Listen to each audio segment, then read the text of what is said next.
This is draft season. John Schmeelk, Tony Pauline with you as we head into December in college football season. We have a big show coming your way today. We're going to go over Tony and I's first round grades for this year's draft class, some of the blue chip, red chip, and then, we'll do some honorable mention to guys that could be end of round one, beginning of round two type of guys.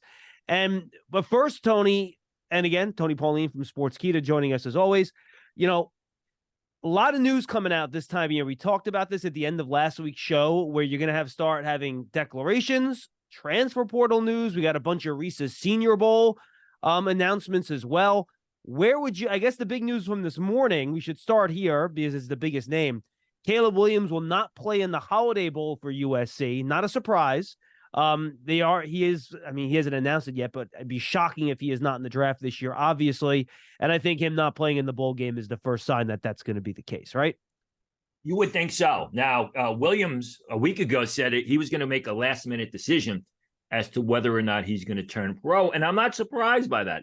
I mean, if you remember, C.J. Stroud, waited till the very last minute before he decided if he was going to go pro, and what they're going to do is they're going to, Caleb Williams, like C.J. Stroud last year, is going to see, what kind of NIL money's thrown in his way. And if he can get a $35 million NIL deal, which I don't think is, out of the question, it's going to give him pause. Now, if I'm Caleb Williams, I'm looking at USC. They weren't a good team this year. I don't think they're going to be a better team next year. They now move from the Pac-12 to the Big Ten.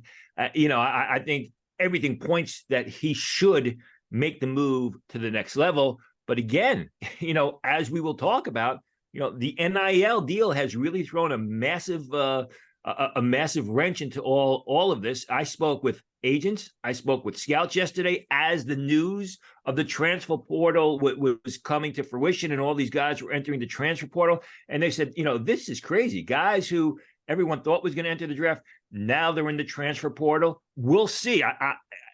They're in the transfer portal as much probably because they want to consider staying for a year. If they get the money that they hope for in the NIL, they'll probably stay for another year. But then again, they could also do an about-face and enter the draft. Yeah, a couple names I want to throw out there. And again, I think Caleb Williams too, maybe Tony wants to see who's got the first couple picks in the draft also, right? Like, is a team up there that he's like, I want no part of going there. And if that's a part of the factor too, maybe that would impact his decision whether or not to go back as well. You mentioned a bunch of guys in the transfer portal. I'll list a bunch of them. You can attack whichever ones you want.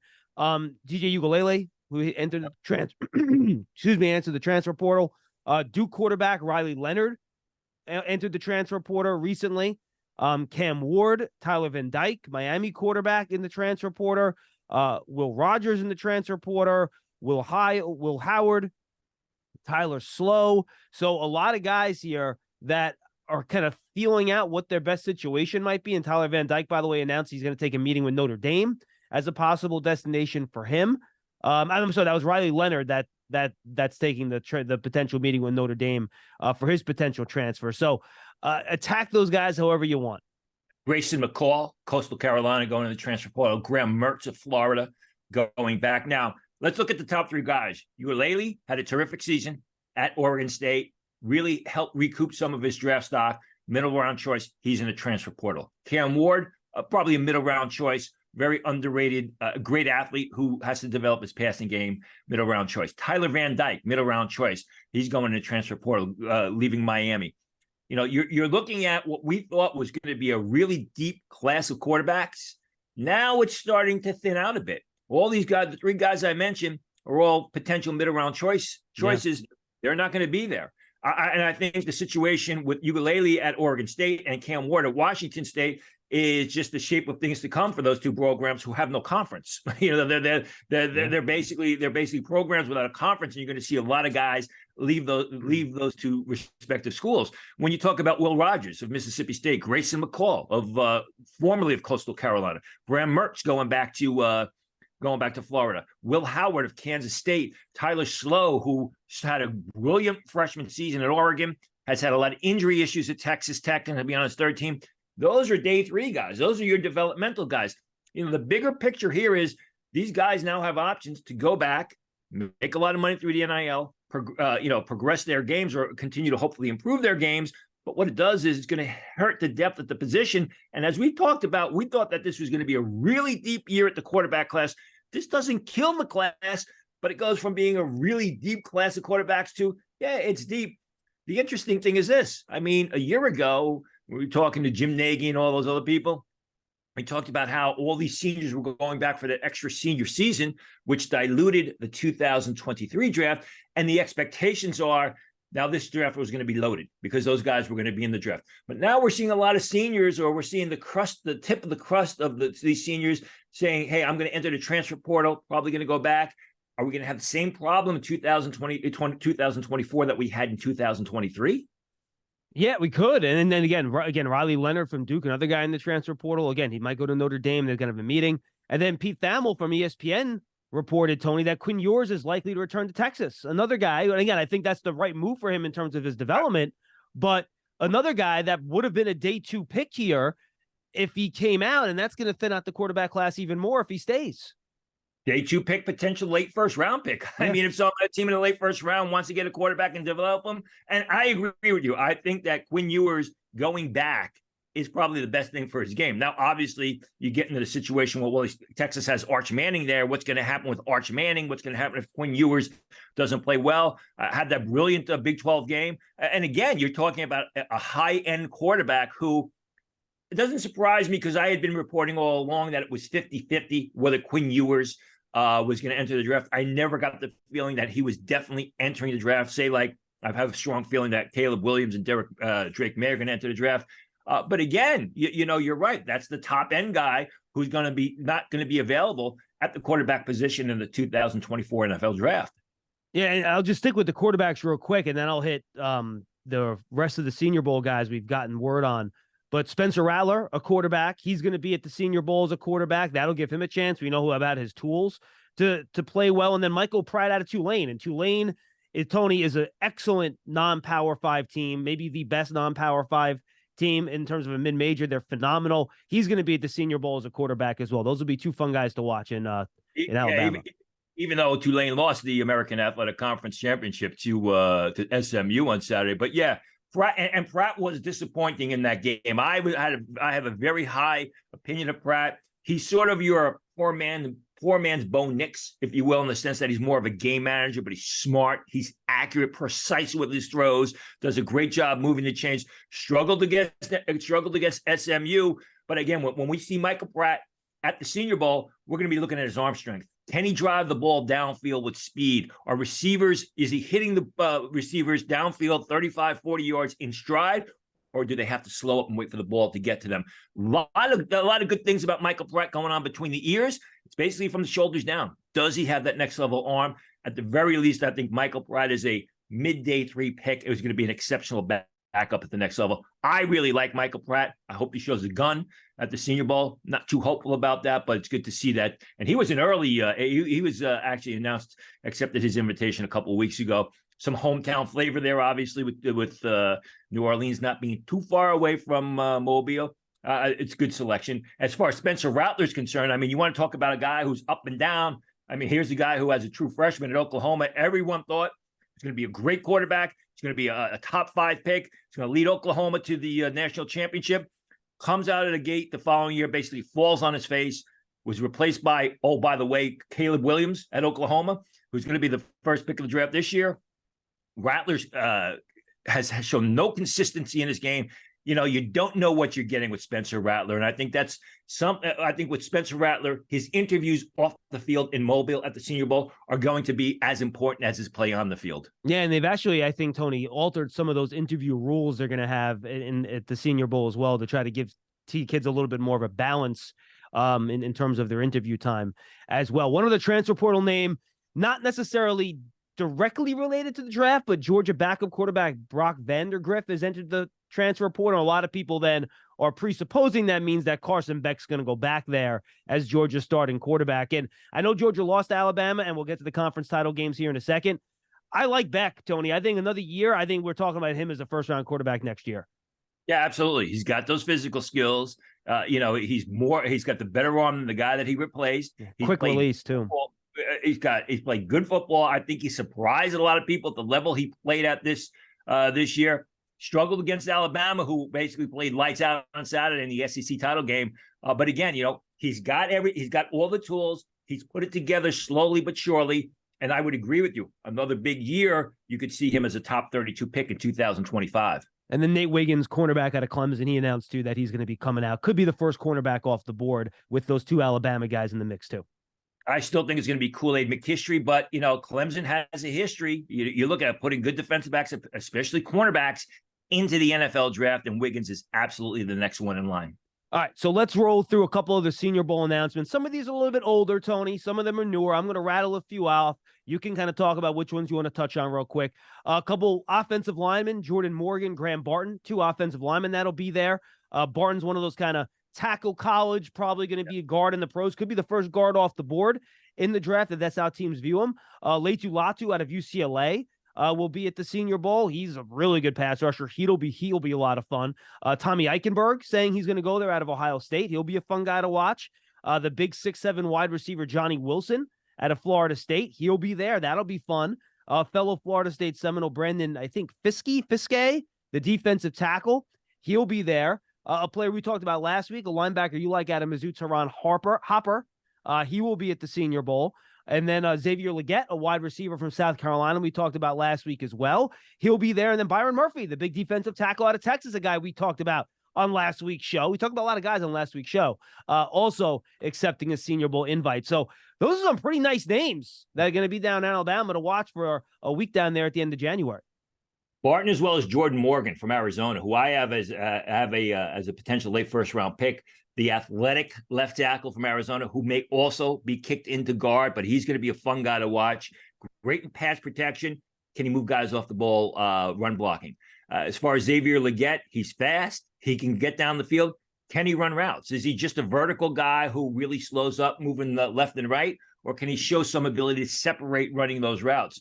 You want to see, with Wilson of Florida State, do they even think about using him as a move tight end? Do they think about, kick him inside, or is he solely going to play wide out? That's the beauty of the tight end. You mentioned Barton. I talked about Jordan Morgan, playing different positions. Eichenberg of Ohio State, real good run stuffer, tough, nasty guy. How does he do making plays in reverse? How does he do in those one-on-one cover drills against the running backs and the tight ends? That's where he's either going to make his money, or people are going to say he's a two-down run defender.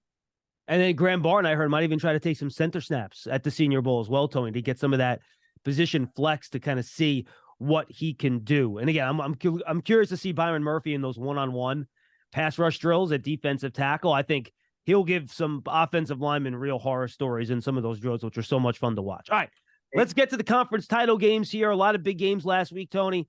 And what we expected to be a really entertaining, high-scoring game was an entertaining, high-scoring game. Washington and Oregon. And it's funny, you sent me your list of guys you wanted to talk about, and the first guy on your list was the first guy on my list, because I think we saw Jalen McMillan really healthy for the first time since maybe September or early, I think September, right, is when he suffered that initial injury.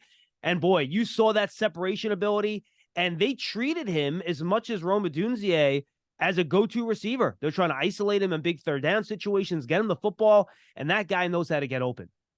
You saw what he means to that offense. I mean, whether it's separating and underneath routes, whether it's getting vertical, I mean, the burst, the quickness, the footwork, everybody, including myself, we were all gushing over Dunze, the past couple of weeks. And I'm like, I didn't have a first round grade on him. Maybe I'm wrong. And then McMillan comes in, and I go back to what I thought initially about how McMillan, I view him as a better pro prospect because of his speed, because of his quickness, because of his ability to separate through routes, catches the ball extremely well. I mean, you just saw what that guy means to that offense and how they were able to take it basically to another level with him on the field. I think he's going to be a great pro prospect. I think it's going to be interesting to watch, the difference between he and Odunze. Obviously, if you want the taller, stronger receiver, you go into Odunze. But if you want that Jordan Addison with speed, that's what Jalen McMillan is. Do you think McMillan definitely comes out despite the fact he had an injury-riddled season? Why not? I mean, look how he played at the end of the season. Look how he played in the Pac-12 title game. I mean, he hasn't been consistently injured because he played well in 2022. So it's not that the injuries are nagging injuries. I mean, in the way he's finished the season thus far, let's see how he does in the college football playoffs. But I think right now there was talk about those guys entering the 2023 draft. Odunze, who was an underclassman, and McMillan. I reported that they were both going to go back. I can't see, especially with Penix on the way out and the team in the college football playoffs, I don't see how McMillan returns. Yep, I think that's a good point.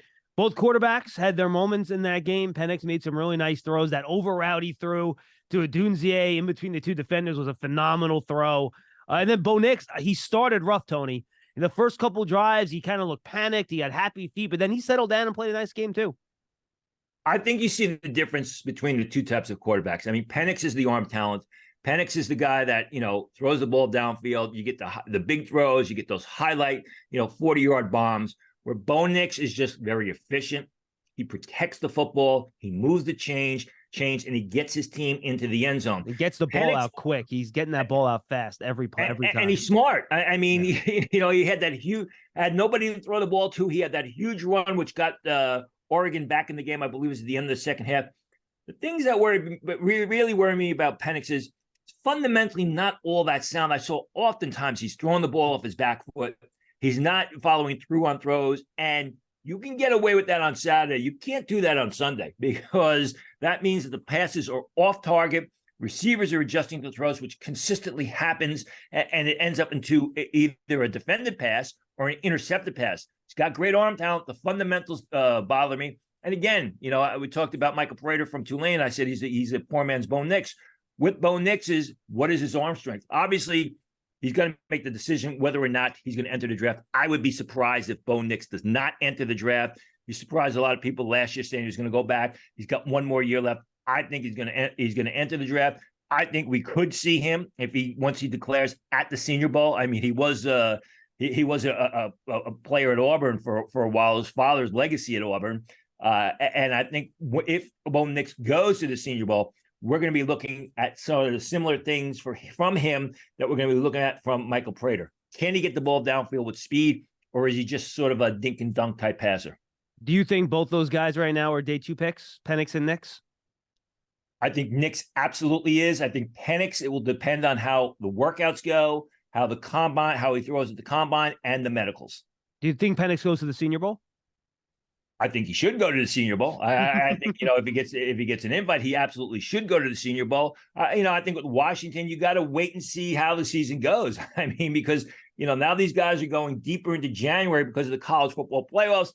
They get nicked up. They may not be ready in time. Absolutely. Then you wanted to talk about Washington's 2 offensive tackles. And Fontenot, I know, had a really nice game against Oregon. They're, I think, left tackle, right? Yeah, Fontenot's the left tackle who a lot of people think he's going to be the first guard taken off the board. He'll be the first guard drafted as a zone blocking guy. A little bit of a smaller guy, 6'3.5", 300, just over 300 pounds, mobile, terrific pass protector. I wrote about him earlier in the season at Sportskeeda because he really impressed me. But Rosengarten was the guy who stood out to me, the right tackle. He's a big boy, man.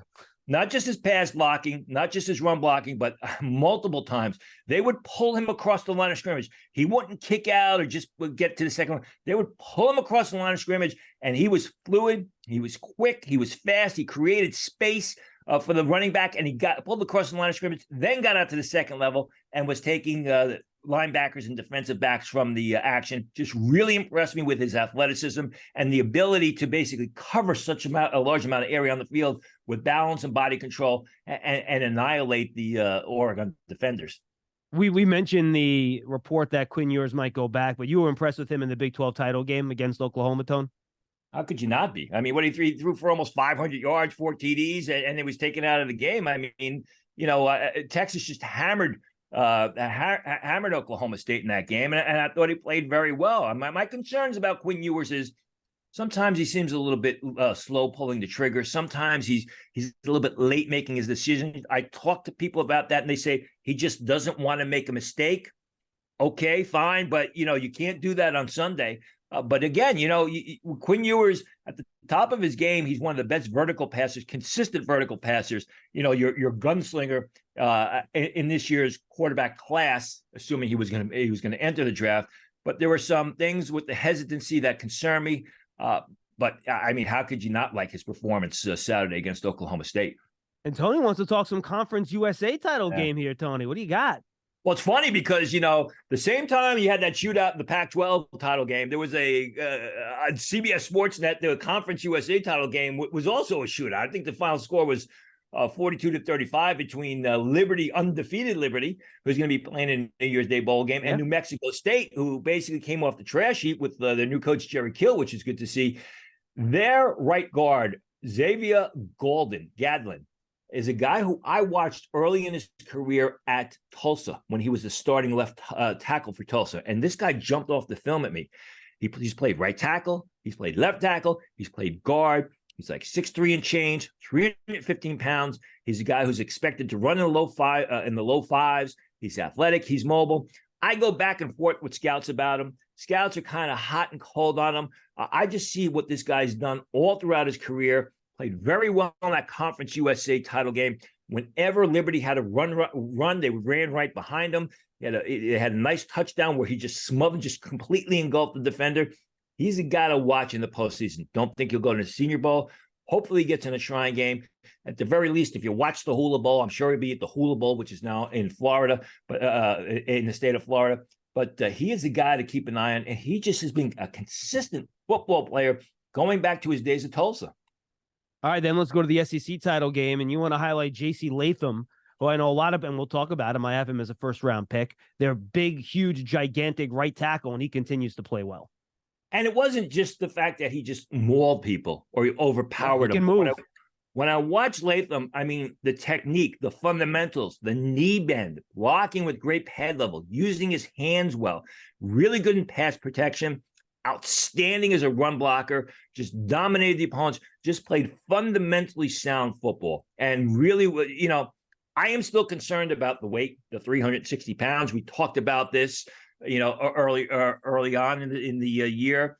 You look at the offensive tackles that have come out of Alabama, those really big guys have never really lived up to expectations. That is my concern with Latham.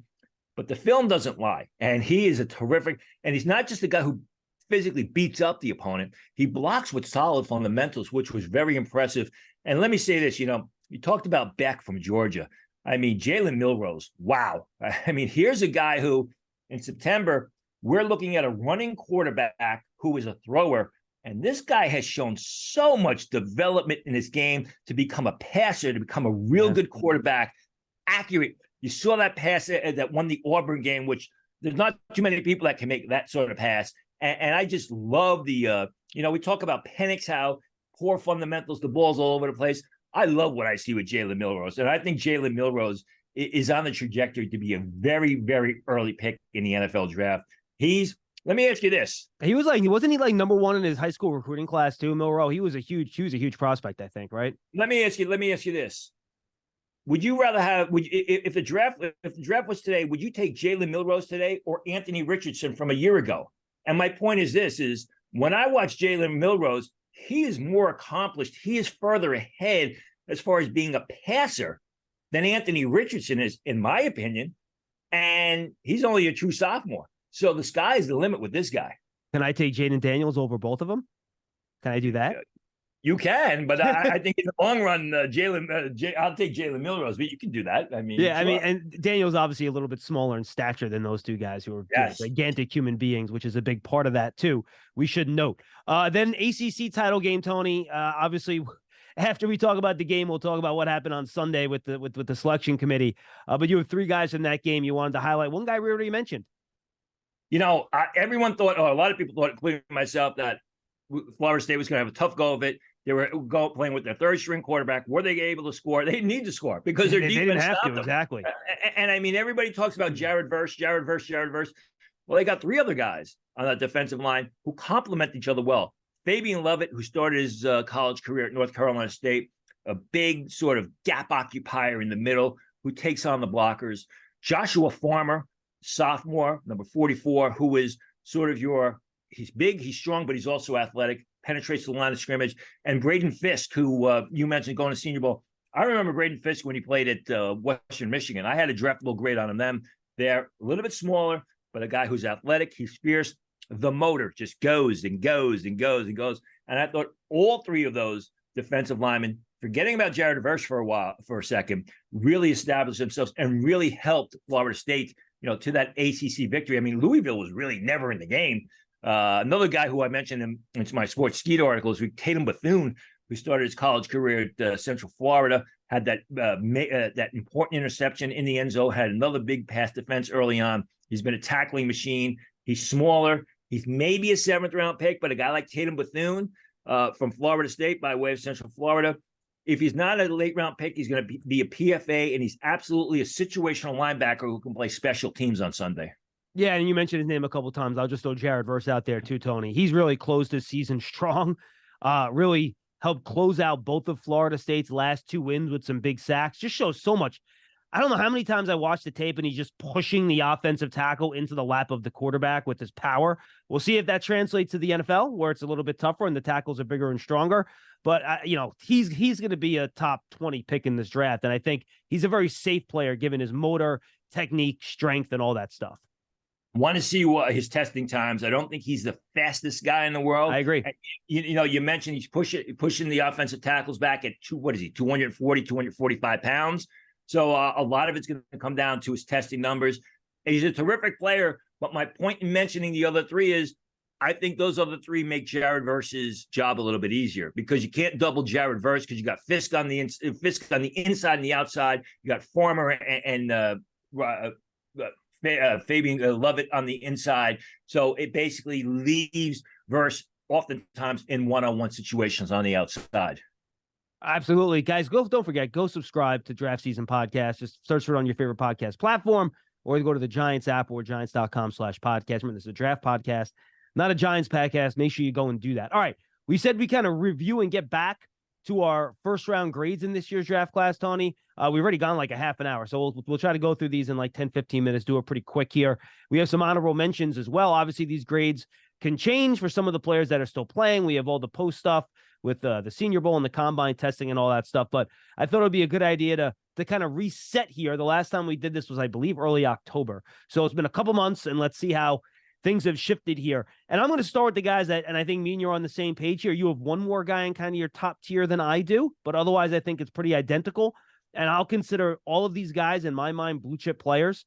Caleb Williams, and I'll put these in your order: Marvin Harrison Jr., Brock Bowers, Olu Fashanu, Drake May, and Joe Alt, the tackle out of Notre Dame. I'm with you. Those are also my top 6 players. And then you have Chop Robinson also kind of right behind them at 7. I have him a little bit further down. I have him in my first round as well. But, that's a really impressive blue chip top 6 that I think teams would be very happy to get in the top 10 of this draft.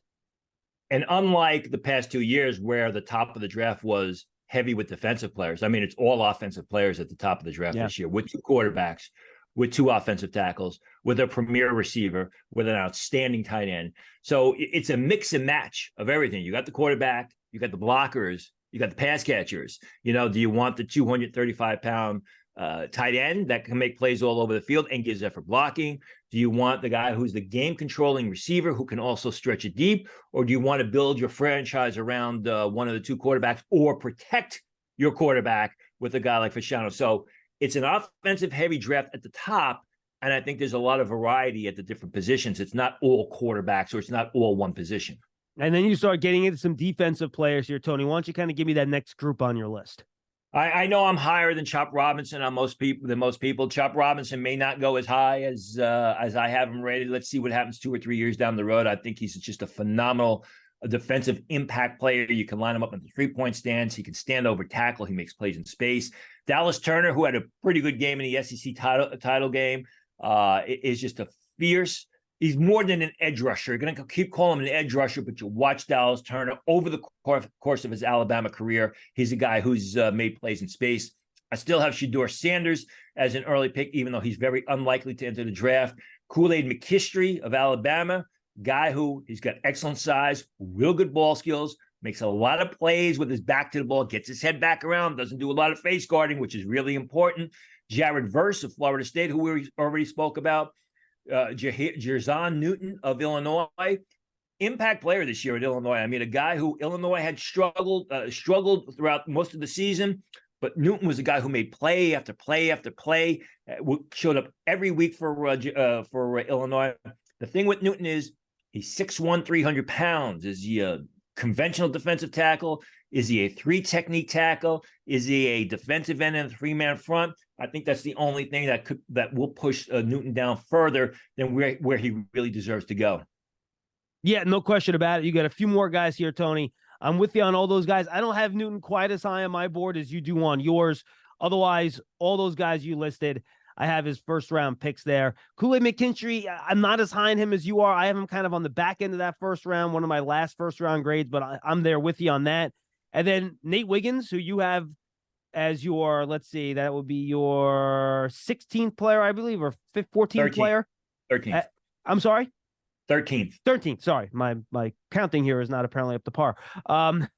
From Clemson, we mentioned him earlier coming out. I have him above McKinstry in terms of my rankings. I think I just love his natural cover skills, even though he's a little thin and not as strong as McKinstry in terms of being physical. You have Tyler Guyton, the offensive tackle out of Oklahoma. And then Jaden Daniels sneaking in with that first-round grade out of LSU. I have him in my first round as well. Yeah, and I think Daniels, the postseason is going to be very important. If he plays in the postseason, we've seen this before where a quarterback builds up momentum, has a much better year than people expect, and then doesn't show up at the Senior Bowl. I think Jaden Daniels, I'm sure he's going to get a Senior Bowl invite. I think it would be to his benefit to show up at the Senior Bowl. As I've said ad nauseum, the Senior Bowl is a kingmaker at the quarterback position. And, good for Jaden Daniels, because you go back to his days at Arizona State where he showed flashes, but there wasn't a lot of consistency. Even last year, especially early in the season, he was up and down, finished the season strong. I mean, he was terrific, had some struggles against Florida State, but he just showed up week after week. And I think the thing with Daniels is he played smart football as well as productive physical football. It wasn't just he was throwing bombs down the field. He was using all his receivers. He was picking up yards with his legs. He was protecting the football. It was a complete game for Daniels, and teams are going to like that. Now, he's not the biggest guy in the world, 6'3.5", 200 pounds, so he's a little bit thin. You hope he can put on some weight. You wonder how that's going to work out or what teams are going to think about that. But listen, I've always been a believer in that. You're better off getting a quarterback who's on the up trajectory than a guy who's coming off a bad season. And there's no doubt about it. Jaden Daniels, who's probably going to win the Heisman Trophy, is on the trajectory moving north. All right, I'm going to throw out I have a couple more guys in the first round that you have in your honorable mention category. In fact, one guy's not in your honorable mention category. We'll talk about why, and I know why, but we'll explain it for the fans. I have Malik Neighbors in there, Tony. I think he's going to be the second wide receiver off the board. Everything's just so smooth for him. He's explosive. He catches the ball easily. He makes yards after the catch. He runs good routes. He gets open. NFL teams are looking for wide receivers. I think there's a chance he's a top 12 pick, top 10 pick, maybe even, as teams look for these big-time playmakers and wide receiver. So I have Malik Neighbors in there, and the other guy I have in there in the first round, two other guys in the first round that you do not, is Latu Latu out of UCLA, and that's a medical thing. And then I have J.C. Latham out of Alabama, the big offensive tackle, in there in my first round as well. What do you think about those three? Well, Latu is exactly. Latu could go first round, but there could be teams that take him off the board because of the medical issues. Remember, Washington medical failed him. He had to go to UCLA because Washington wouldn't let him play. Latham, I can't disagree with you about the film, but I just think the size is going to be a bit much, and I think that's my concern. Which means that, okay, he could go first round, but let's see where he is, 2 or 3 years down the road. Like I said, and I want to mention names, Alabama, these big, hulking offensive tackles who were dominant on Saturday at Alabama, they've not panned out. They've not met expectations. And that's my concern. There are only a few Daniel Faleles, in the league, in this world, guys that are 370 pounds and can carry themselves like they're 320 pounds. We'll see what happens with Latham. And who was the third guy? My third guy was Neighbors. Well, I agree with Neighbors. I have Neighbors as a late first, early second. I could see it. I want to see the testing numbers. Sometimes a little bit difficult with underclassmen. All right, so let's go over some of your honorable mentions here, Tony, and I'll throw a couple of the other names out there as well. You have one quarterback in your honorable mentions. That's J.J. McCarthy. And I got to imagine this is going to be fluid, right? Because if he gets into one of these playoff games, and they're going to have to throw the ball a little bit more. That could tell some of these scouts a lot. I mean, he played well on Saturday, and when they've asked him to throw the ball, he's done a good job. They just don't need him to throw the ball that much with that offensive line, with those two running backs. I think with J.J. McCarthy, it's going to be the size issue, and it's going to be the arm strength issue. I think J.J. McCarthy, I would not take J.J. McCarthy in the first round, but I think there are going to be teams that absolutely fall in love with him. And there are so many teams that need quarterback that J.J. McCarthy will end up in the first round. The thing about McCarthy is I love his moxie. I love his confidence. I love the way he carries himself. I love the way he's the leader of the offense. Those are intangibles that you look for. But, he's not a guy that's throwing the ball consistently 30, 35 times a game, primarily because they don't need him to. I mean, you got that offensive line that pushes opponents up and down the field, and you got Blake Corum and Edwards, who've done a great job for him. You mentioned Neighbors also, and Quinn also, by the way, in your honorable mention. We already talked about him earlier in the show. You have Neighbors as a wide receiver, also Adonai Mitchell, but no Rome Odunze, no Keon Coleman, and I'll throw Troy Franklin in there too out of Oregon, Tony. I think you're going to, when all is said and done, whether the grades dictated or not, I think you're probably going to have, 6 wide receivers or so, maybe 5 going around number 1. And I think all those guys I mentioned, and plus Adonai Mitchell, who's in your honorable mention category here, also fantastic, are all guys going to be considered potential late first round picks. Absolutely. You want to see their testing numbers. But then again, how slow should I say did Jordan Addison run last year for a smaller receiver? And he ended up in the first round. And he's been great, by the way. He has been outstanding. Mitchell, maybe it's just a sentiment thing with me, but I remember watching him as a true freshman at Georgia, how he dominated the action, had some injury struggles his second year last year at Georgia. But when he was on the field, the semifinal game against Ohio State, he tore it up. And he's the guy who, he's not the fastest guy in the world, but he's sneaky fast. He gets down the field. He runs great routes. He's just got great awareness, and he's got those soft, natural hands, catches everything, plays with great body control, uses the sidelines well. And he's got excellent size. I mean, he's a guy who's going to be over 6'3", just like Mitchell a real lot. All right, then you have one tight end, Jatavian Sanders. I know you've been high on since the beginning of the year. Big athletic guy. He's fluid. He moves around the field. I mean, look where Quinn Ewers is going to stay, but he's probably going to lose Xavier Worthy. He's probably going to lose Adonai Mitchell, and he's probably going to lose Sanders. So, but he's going to stay. He's going to lose his pass catching stable. I mean, Sanders is a guy, he's not a complete tight end. He's prone to an occasional lapse here and there, but he's big. He's athletic. He gets down the field. He catches the ball very well. He plays with excellent agility and balance, as well as body control. Guy who I think he's going to be a better player 2 or 3 years down the road than he is right now, and he's got a huge amount of upside. Absolutely. And then a couple of offensive tackles, Talisi Fuaga, who we've talked about from Oregon State, and then Jordan Morgan from Arizona, who I know you're very high on. Right, Morgan, who I talked about earlier, going to be at the Senior Bowl. Left tackle, terrific pass blocker. Let's see if they use him at guard. I think he's a zone blocking type of lineman. And Fuego, who a lot of people like. I mean, a lot of people are very high on him. The right tackle at Oregon State. He's big. He's strong. He's also very mobile. He is your Lane Johnson type of, he can play left or right tackle. If you want your right tackle to be as athletic as your left tackle, Fuego fits the bill. And, offensive tackles are a priority position on draft day. Everybody talks about the quarterbacks, offensive tackles, cornerbacks, and defensive linemen. That's what general managers, that's what teams really like. And that's why you see those guys go in greater numbers than what is usually expected.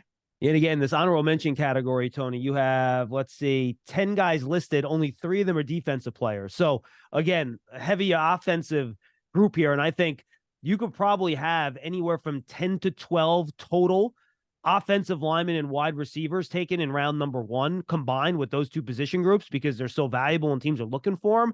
So again, I'm with you. I think it's going to be a heavy offensive group. Let's go to those defensive players very quickly. JT Tuamalo, who we talked about from Ohio State a bunch on this show. I agree. I have him as kind of a first, second round guy, very safe player, strong, good motor. I think his testing is going to be really big. Terrion Arnold, the cornerback out of Alabama, who I actually think might end up getting picked before McKinstry. I like Arnold a lot. We'll see where scouts have him. And then Byron Murphy out of Texas. Again, we talked about him last week. He's kind of been a late riser. Very athletic defensive tackle that can get after the passer and stop the run. Want to see what Murphy's true measurables are, because that will dictate what position it is. He is. I agree with you on Tuiamola of Ohio State, because Tuiamola, if you look at him, comes out of a 3-point stance, stands over tackle, shows the athleticism to get out into space and make plays on zone blitzes or drop off the line and play in space. But again, if you go to the combine and you're a guy like him and you run a 4.8, that changes the complete perception that teams have of you. It reminds me, Tony, of the AJ Epenesas. You go back to that. And he's had some pretty good success in the league. And there's some other, and then there's one other slower, early second round edge rusher. I think he also go to Buffalo? I don't recall, but players kind of like that, who are those power edge players that can, and, testing's huge, because, in order to be a really good edge rusher, you usually have to be a really good tester. There are exceptions to that rule. So I think those numbers will go a long way. So next week, what the testing does is the testing shows the upside, because everything being equal, the better athlete's going to win. So if you have a guy who runs, a 260-pound guy who runs a 4.65 compared to a guy that runs a 4.79, the guy who runs a 4.65 has the potential to be a better player 2 or 3 years down the road. Doesn't mean it's going to happen, but it just means he's got those natural skills, and you could, if he develops properly, he should turn out to be the better player. That's why testing is important. Yeah, and we've seen it go both ways, right? Like a guy like Rashawn Gary, right, who had very little or no production in college, tested off the charts, and guess what? In 2 or 3 years, Tony, he turns out to be one of the best pass rushers in the league, right? In that situation, it worked. Then you have other guys like, let's say, Chason from LSU, right? He tested really well, but he never developed, and he never got to where teams thought you can go, which is why, a lot of it's coaching and a lot of it is player want, and all that goes into the equation. I'll throw a name out for you, and people who watch this show who follow the draft for 30 plus years. Mike Mamula, everybody remembers the story. Mike Mamula had an Olympian type of workout at the combine. I mean, he's off the charts. Drafted early by Rich Kotite, just did nothing. Yeah, it's just kind of the way it goes, and that's why it's not a science; it's an art. Nope. Trying to figure this stuff out, right? And you got to talk to the guys. You got to get a feel for them. Health, coaching, all that, goes into the consideration. All right. Next week, we're going to do since there's only one college football game next week, the Army-Navy game. Tony, I'm going to try to get me 1 or 2 guys from that game, all right, that we could talk about. We'll go through the 2023 rookie class, how they've done through 14 NFL weeks here. So we'll compile a list, guys, that we want to talk about. We'll talk about that next week. And obviously more of the news with the transfer portal, declaration, Senior Bowl, invitation, acceptances. We'll go through all that next week, Tony. What should fans keep an eye on between now and then as college football season starts to wrap up? And I think we'll have the Heisman Trophy thing next week, too. We can talk about that also. Yeah, Heisman Trophy is nice. But as far as the NFL draft is concerned, who is declaring for the draft?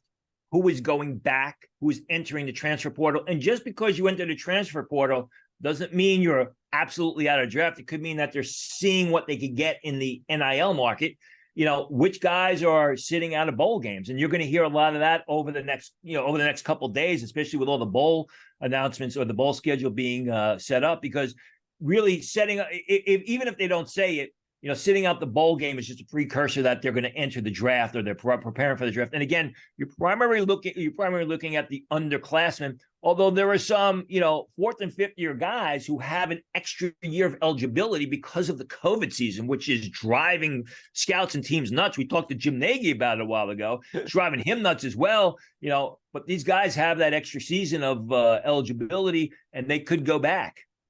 And then we'll start taking your questions as well. So next week, you can send it to us on Twitter right now if you want. I am at Schmeelk. He's at Tony. What's your Twitter? At Tony Pauline. At Tony Pauline. Send those in to us, and we will get those questions locked and loaded over the next 2 weeks. Might not get to them next week, depending on how much news we have, but we'll certainly get to it the week following, as the bowl season is starting to kick off. Not a whole lot going on. So we'll get to those, and maybe I'll set up a little email for the show as well. You can send in some email questions if you're not on Twitter, and we'll get to those questions as we head into full speed draft season here as we close out 2023. Tony, this was fun, my friend. Talk to you next week. Look forward to it, John. For Tony Pauline from Sportskeeda, I am John Schmeelk. Thanks so much for being with us at Talking Draft right here on Draft Season. Thanks for being with us.